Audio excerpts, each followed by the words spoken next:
Broadcasting live from the Pocket Hill studios, this is the Lunchtime News. My name is Curtly Gwindi, and with me on the sign language desk is Noble Maungwa. We'll take a look at our very first story. President Emerson Mnangagwa says ratepayers have a right to demand for heads to roll in non-performing local authorities amid concerns over deteriorating services with regards to service delivery in most councils countrywide. He was speaking during an interaction with local authorities representatives from across the country in Harare this Wednesday. Let's get more. I continue to note with great disappointment and concern the dilapidated infrastructure in our cities and the towns. At least if you are clever, make sure the main road, the buildings in the main road are painted. This is compounded by the water wars, uncollected waste, poor land use planning, and haphazard settlements.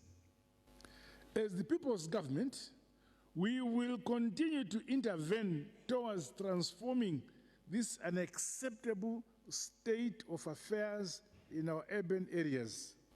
Atidi maumbwe atinoona mumaguta enyu edu.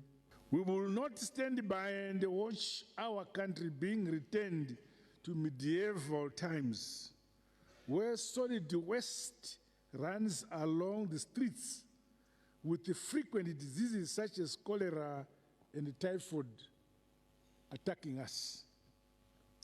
Service delivery must be prioritized, and the ratepayers have a right to demand that heads should roll in the council for those who do not deliver.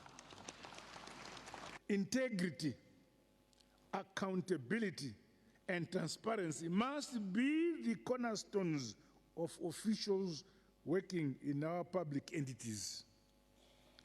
The trend of numerous arrests of both senior council officials and councillors over a litany of corruption charges is untenable. Please, majority of your councillors in here, you may have wanted to come into council for sinister reasons. Change that now. You are in council because you want to develop Zimbabwe. Local authorities and the public service must never be treated as spaces for stealing in the looting, that which belongs to the people of Zimbabwe. Extending further, we take a look at more of our stories. Government has assured the nation that the country has enough grain to last until after our next harvesting period. This comes as the country is preparing for the 2023-2024 summer cropping season. Our diplomatic correspondent, Josephine Mugio, reports. The sixth post-cabinet briefing was held at the Motapa building in Harare this evening, following the sitting of cabinet earlier during the day. Among the top issues was the issue of agriculture, with the nation being advised that currently there is enough maize grain stock to last the country for over 10 months. The nation is informed that maize and traditional grain stocks at the Grain Marketing Board as at 29 October 2023 stood at 200,245 metric tons and 48,243 metric tons of maize and traditional grains respectively. Using the monthly consumption rate of 23,000 metric tons, the available grain will last as 10.8 months. Wheat stocks as at 29 October 2023 stood at 198,104 metric tons, and wheat stocks can last up to 9.4 months at an average monthly drawdown rate of 21,000 metric tons. A total of $46 billion and $13 million US was paid by the Grain Marketing Board for grain delivered. On winter wheat, Cabinet advises that the area planted in terms of wheat stood at 90,192 hectares, and the estimated harvest is 440,000 metric tons. With the nation currently faced with a cholera outbreak, Cabinet was advised on the measures that are being put in place to contain this outbreak. In response to the cholera challenges, 14 bores were drilled in Buera, Chimanimani, and Zaka through a bore drilling project under the Ministry of Health and Child Care. Cabinet would like to inform the nation that health education on cholera prevention and control measures, including hygiene promotion, is ongoing in all provinces. The Minister of Health and Child Care, Dr. Douglas Mombeshura, also did tell the nation that they are working with religious sects in terms of dealing with this cholera outbreak. I have personally been to Buera district, visited some clinics and spoke personally with some of those of the religious objectors who were now admitted in the clinics. My discussions with them showed that they had suffered and they had realized that you can actually be helped by going to seek medical attention in the clinics. Harare is currently faced with water challenges, and Cabinet was advised on the measures that are being put in place to deal with this issue.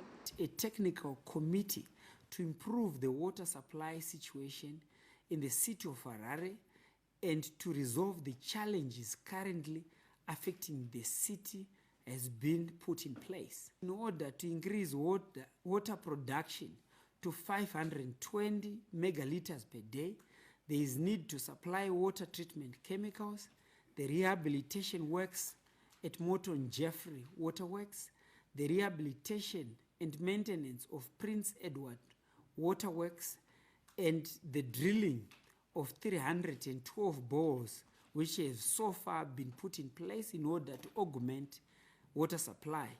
The Cabinet was also updated on the recently held edition of the Sangana Ihlanganani World Tourism Expo, which was described as a success. Josephine Mugio, ZBC News, Harare. Now, government says Treasury is working around the clock to ensure wheat farmers are paid in time for their deliveries. The move comes in the wake of concerns by farmers over payment delays for their wheat deliveries to the tune of 61 billion Zimbabwe dollars and 25 million US dollars. In a media briefing in Harare this Monday, Lands, Agriculture, Fisheries, Water and Rural Development Minister Dr. Anxious Masuka said Treasury has been engaged to expedite the process. Government is doing everything in its power to ensure that farmers are paid expeditiously, especially in view of the fact that the rains are almost upon us. And it's something that we discussed on Thursday with the Ministry of Finance, Economic Development and Investment Promotion, and also discussed on Saturday with the Minister of Finance. So something that we are seized with. We'll be making some announcement as soon as possible via GMP on the amounts that are available to liquidate government's encumbrances. Dr. Masuka added that to avert future payment delays, government is set to establish a contingence fund to reside at the Agriculture Finance Corporation, AFC. Going forward, government is also investigating a possibility, and Cabinet approved last week or so, the week before last, the establishment of a crop purchase buffer fund. This crop purchase buffer fund will be capitalized to the tune of 50 million US and will reside outside government, will reside at AFC. So should there be a situation such as this, AFC will intervene by purchasing the crop and getting a warehouse receipt for the crop delivered at GMB. Owing to effective government interventions over the last few years, Zimbabwe has become one of the only two countries on the continent to be self-sufficient in wheat. Owen Mandova, ZBC News, Harare. Now, the Africa Youth Day celebrated this Wednesday has given Zimbabwean youths an opportunity to reflect on all opportunities availed by the Second Republic to improve livelihoods. Peter Chivima gives us more. With Zimbabwe joining the continent in marking Africa Youth Day this Wednesday, attention has been drawn to the socio-economic development being spearheaded by the Second Republic for the benefit of youths. Drug abuse is a national pandemic. It's actually a global pandemic that is actually affecting almost the whole world. So as it is also affecting Zimbabwe, I just want to say to the youth that we must come up with innovative ideas. For example, the idea that His Excellency came up with of developing a committee that is going to help us stop the issue of drug abuse, arresting the drug suppliers and arresting those who are continuing to violate the rights of the child by selling drugs to these children. Also, there is the issue of the Empower Bank. Our youth, there are many youths that say that they are unemployed. So the government has developed the Empower Bank, and today we are going to the new parliament to make a plea so that the budget for the Empower Bank is going to be increased so that every youth is found doing a certain project. Youth Empowerment, Development and Vocational Training Minister Honorable Tinoma Chakaire challenged young people to embrace the national development agenda and participate in decision-making processes. The ministry will weigh in realizing this by ensuring the improved youth participation in decision-making processes through establishment of special youth economic zones, digital skills training programs, intensifying training with production, financially supporting youth in businesses, establish work space for youth in business, establish youth volunteer corps. As you are aware that as the ministry, we've got a very big role in terms of youth development and youth support when it comes to empowerment. So we've got a very big role to play in terms of supporting our young people of Zimbabwe. Government is harnessing the youth dividend in national development with the setting up of innovative hubs at the tertiary institutions a priority. The Africa Youth Day was set aside and adopted in 2006 by the Executive Council of the African Youth Charter to highlight achievements, resilience and potential of African youths. Peter Chivima, ZBC News, Harare. Now, Foreign Affairs and International Trade Minister Ambassador Frederick Shawa has implored accredited diplomats to play their part in propelling the country's Vision 2030 in their different missions. He was speaking at a retreat and strategic planning review meeting for Zimbabwe's ambassadors in Masvingo today. Let's get more. As we deliberate on our key results areas, the question that we have to address now is whether our diplomatic pursuits align with the rapid changing global environment and new realities of the day. It would be presumptuous and overly idealistic to imagine that we can change the world. No, we cannot change the world. No single country can do it. But we, as a nation, can certainly make meaningful contributions while benefiting our people at the same time. You, as diplomats, are a key cog in finding lasting solutions to our problems. So as we try and suggest alternatives to initiatives that are ongoing right now, we must always be mindful that we are a key cog in these negotiations. In all your pursuits, please always remember we have a national vision to fulfill. We get straight into the business world, where the Zimbabwe Investment and Development Agency, ZIDA, has approved projects worth more than $3 billion United States dollars in the last 3 months, as the country continues to receive massive local and foreign investment inflows. We get more on that story. ZIDA's role as a conduit for investment promotion is becoming clearly impactful, and this Tuesday, the agency's Chief Executive Officer, Mr. Tafadzwa Chinamo, announced the third quarter results, which showed that a record 180 projects were issued, with the energy sector accounting for the bulk of licenses. In a bit more detail, the actual sectors themselves. So mining, the licenses were 86 that were issued in the quarter, with $411 million. And then there's that that energy park, the New Eagle Industrial Park. That's one of the investments that contributed to that big figure in, I think, in energy, and it's in Mapinga. The interest for foreigners in particular to invest in Zimbabwe is still quite strong, and we do demonstrate that in the third quarter. There were worries, obviously, that with the elections there might be a slowdown in investments, but as you see from the numbers for the quarter, and August really is bang in the middle of the third quarter, we didn't see much of a slowdown. Mr. Chinamo said the agency is perfecting its licensing framework to improve its turnaround time of project approval. If it's mining or if it's construction, you are going to need various permits, right? We can't run away from that. What helps here at ZIDA is that you don't have, if you want to put up a hotel, say in the Big Falls, or here in Harare, you want to put up a conference center here, say, the city council has to give you permits. The EMA has to do all those things. So there are various permits which I think are part and parcel of doing business in that sector, right?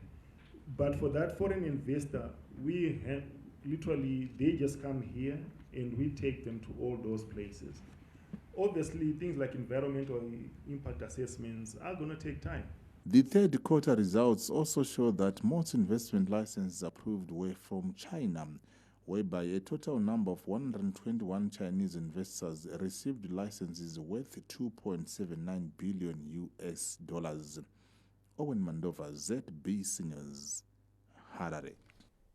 From that business story, we take a look at the world of sport, where we're talking about Harare Giants Dynamos, who have a chance to move within 5 points of log leaders, which is Ngezi Platinum, when they take on Manika Diamonds in a rescheduled league match set for Gibo Stadium this afternoon. We get more. Dynamos are walking with a spring in their step after making it to the final of the Chibuku Super Cup, following a 2-0 win over city rivals Caps United. The victory saw Dimbari completing a treble over Makepekepe in the Harare Derby this season after back-to-back victories in the league. Straight from their cup game, the Glamour Boys had to triangle for their rearranged fixture against Manika Diamonds. Dynamos, who last won the league in 2014, will be hoping to carry their cup form into the fixture as they chase a league and cup double.